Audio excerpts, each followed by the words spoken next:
سلام قدوسان كما يتخونو أنا أقلقالي باريا يبهال كابزي لما عن تجميرة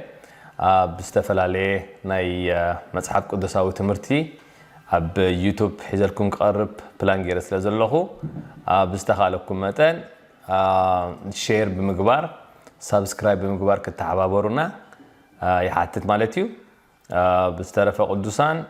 إذا channel زي بستفل عليه مخنيات في اللايف بزح جزء خونتات ناي كوفيد 19 زبال حمام تباهيلو أبز عالم متيزلو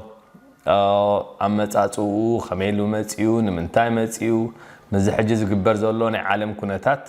أفتنا متشرش وان أفتنا متشرش جزية بس إحنا سلازلنا أبساعة زي زخونة سب بغرستوس أمن سب كما يجرو مسجويتات تأجعو كابز مت حجن ريو زلنا راح زي كونس كابز بحجز مت زخف نجارات تمديو زلو ناي أجاننتاوي السرارحة كما يجرو تهزب خد حني خل زيد حن هزب خا كما يجرنا ناب كريستوس نمت مالتيو معناتو زوان زي نمت الرشا جزي خمس خونة كلاتنا فلتنا لنا بزم مخنيات زخا بستفل عليه نجارات نداغورو اب ساعات زي بمنغستي زسرح اغاننتاو زخونه اسرار حيو از كوفيد 19 زبها زلو حمام حجن مثالي حدا كابتي ناي اغاننتاوي ناي لوسيفريانات زبهالو ناي فريميسنس زبهالو انصار ناي كريستوس تسيوم زلو الساتوم زتقوملو حدا مخنياتي مالتي سلازي بزعبا أذن مستي مصحف قدوساوي مصحف قدوس انتهى يبلنا بزعبا زتات زي بزعبا بتنا مچرش اوان يسوع كريستوس او انجيل ماتيوس معرف 24 زبلو كمتي بنوه اوان سبكه تصبيه خلو اتناينو كونتات مصيمو بماي اي تسب زطفه كومو لك خاني اذناي حجي اوان كاكومو خمز خون قويتانا متحينان يسوع كريستوس تزاريبنا نيريو بزي مخنيات زخاني كاب حجنينيو اتقندي نزي channel زي كغبرالن لازم ودو كل حدا مخنيات انتايو بت اغزابير زهبنا فلطت كمي يرنا نت حزبنا نت محبرنا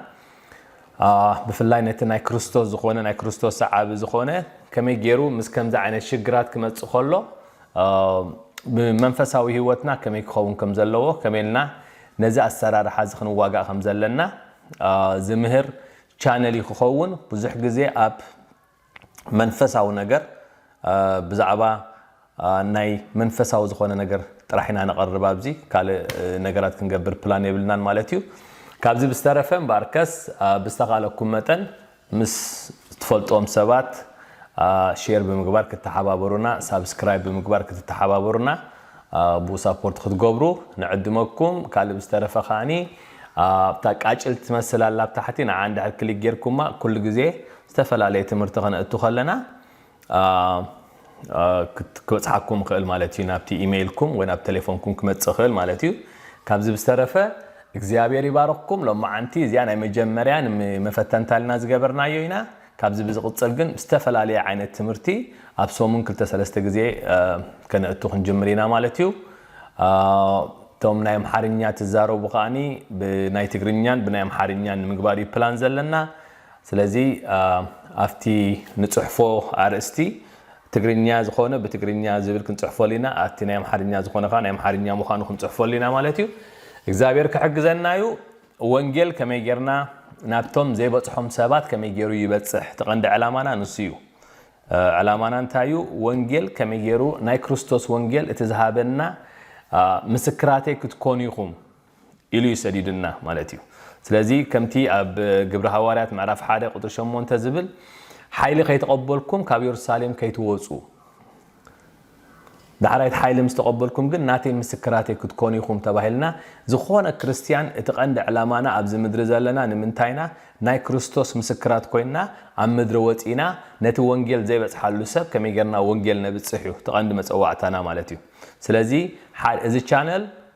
اتزعابي يسرحنا انتاي خون وانجيل كمي غرنا افتم زي بصحو سبات كنبصح سلازي بزق تحبابرنا كلاتكم اقلقلتي مساركم كسرحو علامانا نونجل نمعباي نونجل من مسفح ምክንያቱ እዚ ዝመጽእ ዘሎ ዓመታት ካብ ሕጅንኒዮ ካብ 2020 ጀሚርና ከሳብ 2030 ኣብዛ ዓለም እዚ ዝተፈለየ አጀንዳ ኣሎ ዓለም ከመይ ገራ ሓንቲ ከም ትኸውን ገንዘብ ዝበሃል ነገር ኩሉ ጠፊኡ ከመይ ገይሩ ሓንቲ ገንዘብ ጌርካ ንዓለም ሓንቲ ጌርካ ንምሕዋስ ከም ዓይነት አጀንዳ ኣሎ እዚ ዝሕጅ ዝግበር ዘሎ ኮቪድ 19 ተባሂሉ መጽ ዘሎ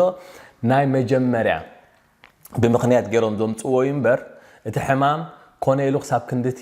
ከምዚ ገይሩ ዘጥፍእ ከም ዝቀትል ዓይነት ሕማም ኣይኮነን ቫይረስ ይቀትል እዩ ኣይቀትልኒ ማለት ያኮንኩን ግን አመጻጹ ከመይ ኢሉ መጽዩ ንምንታይ መጽዩ አበይ ተሰሪሑ ነዚ ሁሉ ቀደም ፕላን ዝተገበረ ነገር እዩ ነገር እዚ ዓለም ከምዚ ተዓጽያ ኣይትፈልጥን እያ ንመጀመርያ ግዜ ዓለም ትዕጽው ኣላ ቀዳማይ ውግእ ዓለም ክግበር ከሎ ካልኣይ ውግእ ዓለም ክግበር ከሎ ኣብ 1928 ናይ ስፓኒሽ ፍሉ ዝበሃል ቫይረስ መጽ ነይሩ ልዕሊ 50 ሚልዮን ሰብ ሞይቱ ነይሩ ህዝቢ ዓለም ግን ኣይተዓጽወን ነይሩ ሕጂ ግን ንምንታይ ተዓጽዩ ኣብ ኣሜሪካ ሕጂ ብዙሕ ሰብ ይሞት ኣሎ ይበሃል ኣሎ ግን ብዙሕ ሰብ አምቡላንስ ክትሓልፍ ሰሚዕና ይንፈልጥኒና እንድሕር ሆስፒታላት ከይትኩም ሆስፒታላት ጥርሑ እዩ ዘሎ ብዙሓት ነርሳት ወላ ዶክተራት ከማን ካብ ስራሕ ሌይ ኦፍ ዝገበርዎም ሰባት ኣለዎ ኣብ ሰዓት እዚ ስለዚ እዚ ኮኔልካ ዝተገበረ አጀንዳ ስለዝኾነ ነዚ አጀንዳ እዚ ሰይጣናዊ አጀንዳ ስለዝኾነ ንሕና ኩላትና ክርስቲያናት ነዚ ነገር እዚ ክነቕሓሉ ከም ዘለና መጽሓፍ ቅዱስ ከም ታሪኻዊ መጽሓፍ ኣይኮንናን ከነንብቦ ዘለና ምክንያቱ እዚ ግዜ እዚ ከም ዝመጽእ መጽሓፍ ቅዱስ ነጊርና እዩ ብራእይ ዮሐንስ ተነጊርና እዩ ኢየሱስ ክርስቶስ ኩሉ መስኪሩልና እዩ ኣብ መጨረሻ እዋን ከም ዝኸውን ስለዚ እዚ ሕጂ ዘሎ ዝግበር ዘሎ ኩነታት መጀመርያ ይንበር መጨረሻ ኣይኮነን ሕጂ ሰብ ድሕሪ ቁሩብ ግዜ ኩሉ ናብ ቦቦቱ ክምለስ እዩ ስራሓት ክጅመር እዩ ኦሬዲ ግን ሓደ ነገር ዝተጀመረ አጀንዳ ኣሎ አጀንዳ 21 ተባሂሉ ድሕሪ ሓደ ዓመት ኣብ ዓለም ክግበር ዝተባሂሉ ዘሎ ሓደ ዓባ አጀንዳ ኣሎ ብዛዕባኡ እንታይ ምዃኑ ኣብ ዝመጽእ ቪድዮ ክነግረኩም ማለት እዩ ኣብዛ ዓለም እዚ ብዙሕ ዓይነት አጀንዳ ተሰሪሑ ኣሎ ዝሓለ ዝመጽእ ዓመታት ማለት እዩ 5G ዝበሃል ቴክኖሎጂ ንዕኡ ይዝርግሕዎ ኣለዎ እቲ 5G ቴክኖሎጂ እንድሕር ተዘርጊሑ ህዝቢ ዓለም ብሙሉኡ ዝትንክፍ እዩ ቀሊል ነገር ኣይኮነን 5G እንታዩ ንምንታይ ሕጂ ዓጽዮምና ዘለዉ ኣብ ቤት ትምህርትታት ንቆልዑት ብዙሕ አፌክት ዝገብር ነገራት ኣብዚ ሰዓት እዚ ኣብ ቤት ትምህርትታት ይሰርሑ ከም ዘለዉ ስለዚ ኣነ በቲ ዘለኒ ናይ ገዛ ርእሰይ ፍልጠት ዓቕሚ ከመይ ገይረ ነቲ ህዝብና ክነቅሕ ከም ዘለዎ ክፈልጥ ከም ዘለዎ ምክንያቱ ፍልጠት ይቀትል እዩ እንድሕር ዘይትፈልጥ ኮንካ ትጠፍእ ኢኻ ስለዚ እዚ ዓለም እዚ ክጅመር ከሎ ንሰብ ፕሮግራም መግበር ተባሂሉ ድሕሪ 1950 አካባቢ ንመጀመርያ ግዜ ቴሌቪዥን ገይሮም ፈጢሮም ብቴሌቪዥን ገይሮም ከመይ ገይሮም ሰብ ፕሮግራም ከም ዝገብርዎ ነትናታቶም አጀንዳ ንሰብ አተሓሳስብዎ ከመይ ገይሩ ይቀይርዎ ካልቸሩ ከመይ ገይሮም ይቀይሩሉ ከመይ ገይሮም ካፍቲ ናይ መጨረሻ ሳቶም ዓሲቦሞ ዘለዉ ዓላማታት ንምብጻሕ ዝገበርዎ ሰይጣናዊ አሰራርሓ እዩ ስለዚ እዚ ኮቪድ 19 ተባሂሉ ኣብዛ ዓለም መጽ ዘሎ ዋላ ዳ ስጋዊ ነገር ሕማም ዳ ይኹን እምበር ብድሕሪኡ ዝመጽእ ግን ካላ አጀንዳ ዘለዎ ሕማም ስለዝኾነ ብዛዕባ ካልእ ትምህርትታትን እንዳቀረብና ምስቲ መንፈሳዊ ነገር እንዳተሓሓዝና ብዙሕ ነገራት ክንመሃሪና ማለት እዩ ብዙሕ አይዲያታት ኣለና ብዙሕ ንፈልጦ ነገራት ኣለና ከመይ ገርና እቲ ንፈልጦ ነገራት ናብ ህዝብና ነብጽሒቱ ቀንዲ ዕላማ ማለት እዩ በቲ እግዚአብሔር ዝሃበና ቋንቋ ኻኒ በአምሓርኛን በትግርኛን ጌርና ነቲ ህዝብና ክንምህር ንሱ ይተዕላማና ማለት እዩ ኣብዚ ሰዓት እዚ ቤተክርስቲያናት ብዝተኻለና መጠን ኩላተን ቤተክርስቲያናት ብዛዕባ ናይ መጨረሻ እቲ ናይ መጨረሻ ዘበን ክመጽእ ከሎ ክርስቲያን እንታይ ክገብር ዘለዎ ሕጂ ምሳሌ ድሕሪ እዚ ናይ ብዛዕባ ናይ ኮቪድ 19 ተባሂሉ ዝመጽእ ዘሎ ድሕሪ ኮቪድ 19 ተዛዓበየ አጀንዳ እንታዩ ኩሉ ሰብ ከመይ ገይሩ ክትባት ይወስድ ማለት እዩ ቫክሲኔሽን ውጋእ ማለት እዩ ስለዚ እቲ ክትባት እንታዩ ድሕሪልና ሓቲትና እቲ ቫክሲኔሽን ተባሂሉ ተመዲቡ ዘሎ ንዓለም በመጀመርያ ግዜ ሕማም ከም ዘሎ እዚ ኮቪድ 19 ዝበሃል ብዙሕ ሰብ ክቀትል ከም ዝኽእልካ ተፈራርሖ ዶ ነቲ ህዝቢ ቢዝነሳት ዶ ተዓጽዎ ከም ዝጌርካ بدحري شو فاكسينيشن توسد على كاختو لو خلخات سب بزي فريحي يوسد مالتي قنت فاكسينيشن انت هالو اندحري لك فاكسينيشن نغزا ارسو ناي غزا ارسو تشيبس زلو فاكسينيشن يو قدم فاكسينيشن كنوسد كلنا كتبات كوسد كله سب انتي كم زلو كتبات توسد ابز خونه بوتاخت كيت كلخا كتبات وسيد كان اي وسد كانت بال مالتي شعو وسيده وي اي وسد كون الكا بعد خايخا تحتت وي دمار ريبورت ورقه امصلنا يبلوخا دكتورات كان يرم مالتهم حجي جن از فاكسينيشن از سمس وسدو ام حكيم مسكتكا وسيد كان اي وسد كان يلو ما يحطو خانيو ناتاتهم اسكان مغبر اللوم ابيت كاسكان كغبرو خايم توسيد كان توسيد تزي وسيد كايون يفلطو خا مالتهم سلازي اندحر سكان غيرغم خا اب قربت كان اندحر سكان غيرهم اندحر زفلطو خوينهم سلازي اوشتخا زاتو تشيبس ነገር አለው ማለት ነው ስለዚህ እንደ ቺፕስ ነገር እትዮ መልካ ስካን ገሮም አቤ ቦታ ከም ተወጋ ካዮን ተዓነት ቫክሲኔሽን ከም ዝወሰድ ካን እንደ ዝነግሩኻ ኮይኖ ብድሕሪኡ ካለ ነገራት ካብ ነፍስኻ ክእትው ይኽእሉ እዮም ማለት ነው ስለዚህ እዚ ብራእይ ዮሐንስ ቅድሚ 2000 ዓመት ኢየሱስ ክርስቶስ አፓትሞስ ዝበሃል ቦታ መጽዩ ንዮሐንስ ኣብ እስር ቤት ኣብ በረኻ ምስተደርበየ ኣብቲ ደስቴት ኣብ ዝነበረሉ ሰዓት ابر يوحنس تزاريبو خمز نبره مصحف قدوس ينغرنا እዩ እዚ ነገራት እዚ ቅድሚ ምምጽኡ ابر يوحنس معرف 13 ካብ 16 ካብ 18 እንደحرام ቢምናዮ ብዛዕባ እዚ ቺፕስ እዚ ይነግረና እዩ እዚ ቺፕስ እዚ ድሕሪ ቁርብ ግዜ ብክሬዲት ካርድና ንጥቀመሉ ለና ቺፕስ ናበልና ንጥቀመሉ ለና ብሰዓት እዚ ከመይ ጌርካ ኣብ ኢድና ነዚ ቺፕስ እዚ መቀማጥ ኣብ ግንባርካ መቀማጥ እዚ ናይ ዝመጽ ዘሎ አጀንዳ ናይ ዓለም እዚ እዩ سيطاناوي السرارح ስለዝኾነ ኻኒ ንሕና ብዝተኻለና መጠን እዚ ነገር እዚ ናበይ መንገድ ንኸይድ ኣለና ዓለም ናበያት ኸይድ ዘላ እዚ ነገር እዚ ክንፈልጥ ኣለና ተዘይፈልጥካ ብቴሌቪዥን ዝበሉኻ ጥራሕ ኣብ CNN ኣብ ፎክስ ኣብ ካል ቲቪ ንሕሪኢኻ ካብኣቶም ጥራሕ ኢንፎርሜሽን እንድሕትረክብ ኮንካ እሳቶም ኮነይሎም ንሰብ ከመይ ገይሮም ፕሮግራም ይገብሩ ወይ ምስርሖም ንምሳሌ ኣብ ኣሜሪካ ሕጂ እዚ ኩሉ ሰብ ይሞት ኣሎ ዝበሃል ዘሎ ብኮቪድ 19 ኩሉ ትናምበር ሓሶት እዩ ምክንያቱ ብመኪና ተጋጭ ዝሞተ ሰብ ኮቪድ 19 ተባሂሉ ዝፅሓፍ ዘሎ ብሰዓት እዚ ምክንያቱ ከመይ ገይሩ ትናምበር ኣብዚሕኻ ነቲ ሰብ ተፈራርሑ እዩ ትቐንዲ ኣጀንዳ እቲ ቀንዲ ዕላምኦም እዚ እዩ እቲ ኮቪድ 19 ዝበሃል ሕማም ኣሎ ፈጢሮሞ ኣምፅዮሞ እንዲኦም ግን ብኡ ዝሞት ዘሎ ብዙሕ ሰብ ኣይኮነን እንዲያውም ኣብ ዓለም ከማን ኮቪድ 19 ዝሓዞም ሰባት ልዕሊ 9% ከማን ኣብ ሰዓት እዚ ባዕሎም ዝሓወዩ ሰባት እዮም ሪካቨር ዝገበሩ ሰባት እዮም ኮቪድ 19 ካብቲ ናይ ካልእ ኣብ ዓመታዊ ዝመጽእ ናይ ሰዓል ሕማም ናይ ፍሉ ዝበሃል ዓመታዊ ዝመጽእ ካብኡ ኣይበዝሕኒ ካብኡ ዝያዳ ኣይቀትልኒ ኣይቀተለን ክሳብ ሕጂ ዘሎ ግን መጀመርያ ንሳቶም ነቲ ሰብ ከሰንብሉ ክብሉ ኣሰንቢትካ መጀመርያ ኣብ ዓለም ሽግር ኢኻ ትፈጥር ሽግር ጌርካ ነቲ ሰብ ተፈራርሖ መጀመርያ ሽዑ ነቲ ሽግር እትሰባሉ ኢሉ ምስ ፈርሐ ብድሕሪ እንታይ ትገብር ናትካ ክስታይ ትገብር ማለት ኢኻ ተሓሲብካ ዘለኻ መፍትሕ ኢልካ እቲ ናትካ መፍትሕ ተቀርበሉ ንሰብ ማለት እዩ ስለዚ ከመይ ገይሮም ኣፈራሪሖም ነቲ ሰብ ነቲ ብድሕሪ ሕጂ ሓሲቦሞ ዘሎ ኣጀንዳ ንክገብሩ ዝተገበረ ነገር ስለዝኾነ ነዚ ነገር እዚ ካብ ሕጂ እንታይ ዓለም ናበይ ገጻ ትኸይዳላ እቲ ንፈልጦ ኩሉ ነገር ምሳኻትኩም ሼር ክንገብር ኢና ማለት እዩ ካብኡ ኻኒ ኣባኻትኩም ኣብ ደቅኹም ትውስንዎ ዝኾነ ዓይነት ነገራት ኣትሊስት ብትፈልጥዎ ነገር ትውስኑ ማለት እዩ ምክንያቱ ካብ ሕጂ ንኔው ቅድሚ ሕጂ ቅድሚ 2020 ዓመት ንፈልጣ ዝነበርና ዓለም ንሳ ቀይዳ እዛ ሕጂ ትመጽእ ዘላ ዓለም ንበይና ዓይነት እያ ዝተፈለየት ዓለም እያ ክትከውን ዓለም ከምዚ ተዓጽዩ ኣይፈልጥን እዩ ናይ ዓለም ኩለን ሃገራት መንግስታት ተሰማሚዐን ከምዚ ክዕጸዋ ይክእላን እየን ኮቪድ 19 ዝበሃል ሕማም ኣብ ዘይኣተወን ሃገራት ኣለዋ ሓደ ሰብ ክሳብ ሕጂ ዘይተተሓዘሉ ሃገር ኣሎ ኣብ ኮቪድ 19 ኣብ ዓለም ግን እሳተን ንባዕለን ተዓጽየን ኣለዋ ንምንታይ ተዓጽየን ኣለዋ ሲ ብድሕሪ ዘን ኩለን መንግስታት እዚአን ዝሰርሕ ሓደ ሓይል ኣሎ كلهم منجستات أب عالم زلوا كلهم حيد اللوهم تسامعهم زصرحوا له حدا من قد الله بدحري كل منجست أب عالم زلوا زخونة منفسه وزخونة حيل الله نحن زين فلتوا مالتي ብዙሕ ሰብ ዘይርድኦ ማለት እዩ እዚ ኣብ ምንታይ ንረኽቦ ኣብ ወንጌል ማቴዎስ ምዕራፍ 4 ወይ ወንጌል ሉቃስ ምዕራፍ 4 ኢየሱስ ክርስቶስ መጀመርያ ጾም 40 መዓልቲ ምስ ጾመ ንኣገልግሎት ምስ ወፀ ናይ መጀመርያ ሰይጣን ብስጉኡ ክፍትኖ ከሎ ንሪኦ ምክንያቱ ነዚ እምኒ ናብ ባኒ ቀይሮ ናብ እንጀራ ቀይሮ ክብሎ ከሎ ንሪኦ ማለት እዩ እቲ ካልኣይ ካብቲ ላዕሊ ካብቲ ገደል ክጸድፍ እሞ ሽዑ መላእኽቲ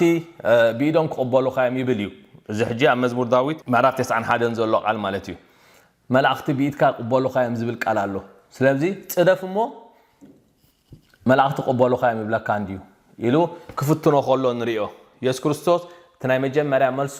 ወዲ ሰብ ብቓል እግዚኣብሔር እምበር بمجب طرح ينبرني بنجرة طرح ينبرني لخم لسول خلو نريو مالتي سلز قال እግዚአብሔር بتعمي مفلاطو بتعمي وسانነት كم زلو يمهرنا اتخالاي كاني እግዚአብሔር كفترنا خلونا عنا كلتا اغري هيو يفطرنا نمبر كنف غير يفطرلنا كنزل لا ينخلنينا እግዚአብሔር تأمامينا سولك هاب لعلي كستاي بالاسوخ تصدف ايتخلنيها سلازي ኢየሱስ ክርስቶስ ግን ንእግዚአብሔር አምላክ ካይትፈታተን ነው ይብል ይሉ ክምልሰሉ ንርኢ ተሳልሰይት ሕቶ ሓቶ ተሳልሰይት ዝፈተነ ነገር ግን እንታይ ኢልዎ መንግስታት ናይ ዓለም ብሙሉኡ አነ ክበካይ ንዓኻ ኢልዎ ስገደለይሞ መንግስታት ናይ ዓለም ኩሉ ንዓኻ ክበካይ ይብሎ ስለዚህ እዚ ቃል እዚ መጽሐፍ ቅዱስ ንዝኣምን ሰብ እንደሕር መጽሐፍ ቅዱስ አነ ይኣምን ዝብል ሰብ ኮይኑ እንታይ ይብለና ኣሎ ማለት እዚ ቃል እዚ ብድሕሪ ኩሎም መንግስታት ሩዝ سيطان حلافنت كم زلو سلطان كم زلو ويز نغرنا زلو ስለዚህ ኣብዛ ዓለም እዚ ሰይጣን የለን ትብል ትኾንካ ንድሕር መጽሓፍ ቅዱስ ተኣምን ኮይንካ ንመጽሓፍ ቅዱስ ኣይተኣምኖን ኢኻ ማለት እዩ ስለዚህ ንኢየሱስ ክርስቶስ ክፍትኖ ከሎ መንግስታት ናይ ዓለም ኩሉ ኣነ ክበካ ኢልዎ ሕጂ ኣብዚ ድራማ ይኮንና ንርሰምዕ ዘለና እዚ መንግስት እዚ ሓያል ዝበሃል መንግስት እዚ ሰይጣን ዝበሃል መንግስት እዚ ኣብ ዓለም ናይ ሉሲፈር ዝበሃል ነዛ ዓለም ኮንትሮል ከም ዝገብራ ንመንግስት አሜሪካ ኮንትሮል ይገብር መንግስት ዓለማት ኩለን ኮንትሮል ከም ዝገብረን እዚ መጽሐፍ ቅዱስ ዝነግረና እንዴ ግን በተግባር ካኒ እንታይ ከም ዘሎ በትንፈልጦ ነገር ክንመሃሪና ማለት እዩ ምክንያቱ እዚ ዓለም እዚኣ አጀንዳ ኣለዋ ዞም ናይ ሉሲፈር ተኸተልቲ ዝኾኑ አንታይ ክራይስት ዝኾኑ ሰባት ነዛ ዓለም በቲቪ ዘይራዩ ሽሞም ዘይፍለጡ ግን ነዛ ዓለም ዘመሓድርዋ ሰባት ኣለዉ ናይ ኢሉሚናቲ ግሩፕ ዝበሃለን ኣለዉ ናይ ፍሪሜሰንስ ግሩፕ ዝበሃሉ ኣለዉ እዚኣቶም ነዚ ናይ ዓለም ገንዘብ ዘንቀሳቀሱ ሰባት ሳቶም እዮም ናይ አሜሪካ ገንዘብ ዘንቀሳቀስ በአቶም እዩ ስለዚህ እዚ ምስጢር እዚ ፈሊጥና ምስ ህዝብና ክንካፈል ኣለና ዝቦሉና ግበሩ ከምዚ ስለ ዝቦሉና ሕራይ እናበልና ስቆልና ክንገብር ኣይንኽእልኒና ምክንያቱ እግዚአብሔር ፍልጠት ሂቡናዩ የዕንቲ ሂቡናዩ ስለዚህ እዛን ሂቡናይ ኩሉ ነገር እዚ ፍልጠት እንዳሕር ሂቡና በዚ ፍልጠት እዚ ጌርና ከመይ ጌርና ምስ ህዝብና ንካፈል እሲዩ እትቀንዲ ዓላማና ብኡኻኒ ከመይ ጌሩ እቲ ናብ ክርስቶስ ዘይመጸሰብ ብክርስቶስ ዘይድሓነሰብ ከመይ ጌሩ ናብ ክርስቶስ ይመጽእ ምክንያቱ እዚ መጨረሻ ዓለም እዚ መጨረሻ ክርስቶስ ዝመጸሉ ግዜ ስለ ዝቀረበ እዩ ስለዚህ ብዙሓት ሕዋትና ብዙሓት አዴታትና አዝማና ሁሉም ጠፊኦም ዘለው ብዙሓት ሰባት ኣሎም በሃይማኖት ተታሒዞም